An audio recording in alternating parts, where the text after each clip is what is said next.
Здравейте, приятели! Днеска си взимах този акумулатор на Gloshock на Parkside Performance за 90 лева от Lidl.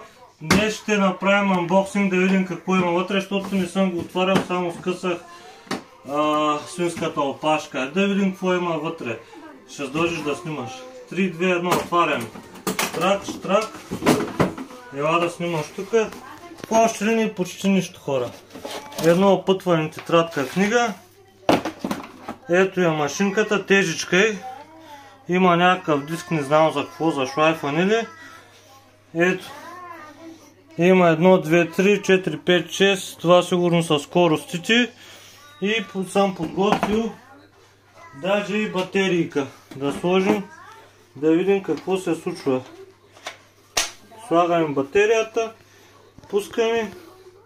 Така, приятели, разбрах как се пуска.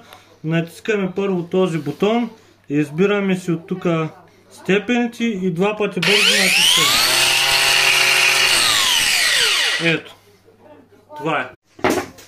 Сега, здравейте, приятели, отново да видим как се сваля диска. Сега, дърпа са това нещо от тук, ключа. Дърпаме ключа.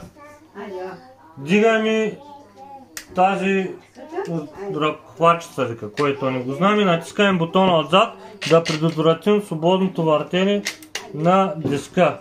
След това хващаме си ключа, вкарваме го в отворите и натискаме силно, да може да развъртим и да си освободим вече дискчето, което очевидно е за метал. И след това по същия начин завъртаме, стягаме така. Цак, стяга се. Ето по същия начин тук с ключа. Стягаме, прибираме и това е положението. И слагаме тук обратно това, ако искате. Това е.